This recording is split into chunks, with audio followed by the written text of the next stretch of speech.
Let's go, baby. Bow. Be careful what you wish for because it can become a reality. Yeah. The untouchable True School Sports Empire proudly presents Something the Boxing Game's Missing. Hey, what's going on? It's your boy BT. I came here to talk some boxing with the thousands of True School Sports subscribers. All right, so I've been, believe it or not, guys, there's so many fighters in boxing that I'll know about for years, and I may even intend to make videos about them at some point, but there's always so much going on in boxing. It's hard to divide up like my content between keeping up with the news, my interviews, going to fights, and then these prospect videos, right? Or contender videos, right? But I've been knowing about this fighter right here for a long time. I'm gonna say the first time I heard this fighter's name at all was like 2017. Like I'm talking, so we're talking about, I know who this fighter is for about 8 years, but I never made a video about him. So this is my first time making a video about him. Better late than never.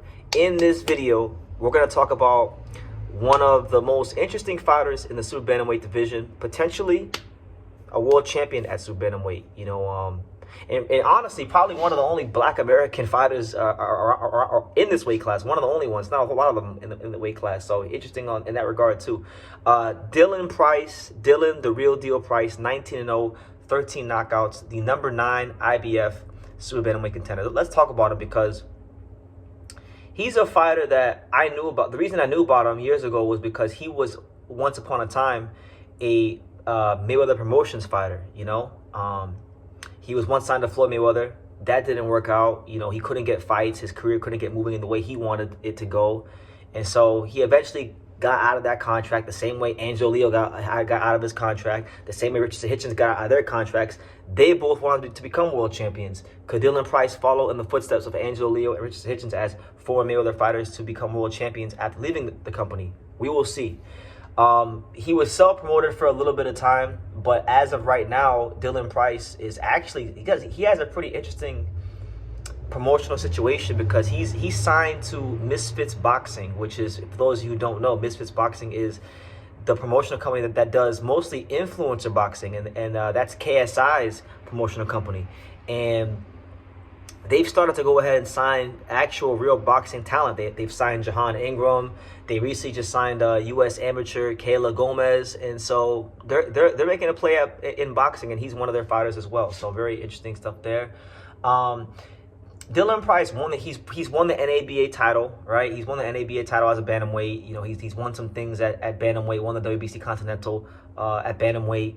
He's from Philadelphia, so you guys know these Philadelphia fighters are tough. They normally have a lot of speed. They normally have a lot of skills. They normally have the ability to counterpunch, and I think he definitely falls under the style of what you would classify a Philadelphia fighter to be. So, you know, yeah, I think Dylan Price, as far as his style, he's an above average puncher.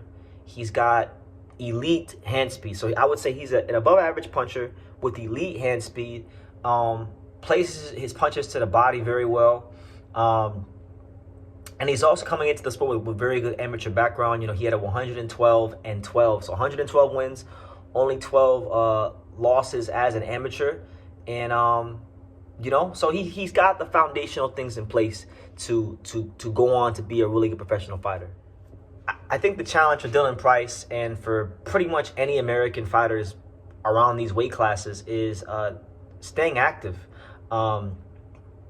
Unless you're like a Bam Rodriguez or something like that, it's always going to be hard. Bam Rodriguez has Mr. Honda and Eddie Hearn back in him. So you got two power players back in him. That's why he's fighting so often. That's why he's been afforded the opportunity to have such a great career, along with being a great talent.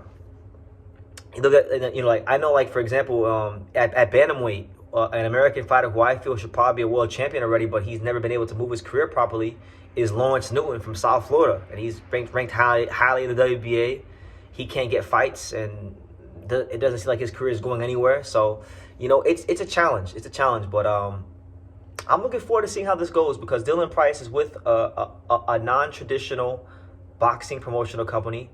So it could either go really, really great for him. It could be the first sort of thing of its kind where, you know, he's with Misfits Boxing and he captures the audience of influencer boxing and gets some of those fans for himself and then gets the hardcore boxing fans. or this could just be a complete disaster of a business decision. So I'm looking forward to see how that goes for Dylan Price. He's someone that, when I watch him fight at times, he kind of reminds me a little bit of a young Stephen Fulton. He kind of fights like a young Stephen Fulton. I think he's got a little bit more pop than Stephen Fulton. He's not like his punch selection and the way he walks down opponents, fights in the pocket. It reminds me a little bit of a young Stephen Fulton, but he's not. He's punching harder than Stephen Fulton, so that actually makes him a more interesting fighter. So when you look at Dylan Price at number 9, and you look at some of the guys ranked in and around of fighters he possibly could fight, just below him at number 10 is Jerwin Ancajas, who I know years ago, I've seen an interview from years ago where Dylan Price talked about wanting to fight Jerwin Ancajas back in like 2017, 2018. So I think that's still a good fight for him. You know, Jerwin Ancajas, you know, Ramon Cardenas, who's fighting soon. He's number 8, ranked just above him. I like that fight. You got Elijah Pierce, who, you know, is also in the mix as well, number 7. That's a good fight. Dylan Price versus potentially, you know, maybe a Dennis McCann or Shabazz Massoud. There's fights in this weight class with Dylan Price. And I think for him, he has all the talent, he has all the skills, he has all the confidence in the world, he has all the foundational skills of boxing in place. It's just really about for him getting that one breakthrough fight. And my thing with Dylan Price is like, right now he's a higher risk, low reward fighter. He's not very known. He's not very known, and the people that do know him, like opposing fighters, managers, they know he's really good. He is really good. If you listen, don't take my word for it. Go watch him fight. He has a lot of skills. Can fight in the pocket, can counterpunch, can punch to the body. I mean, he's a versatile fighter in the skills department. And I do think if he can get the fights to build, I think he can be a world champion in this weight class. I mean, Naoya Inoue is not going to be here much longer. I think he'll be gone in about probably a year. And the belts are going to fragment. So when the belts inevitably do fragment, I would like to see Dylan Price against Elijah Pierce, Dylan Price against Shabazz Massoud, Dylan Price against Marlon Tapales, Dylan Price against Sam Goodman.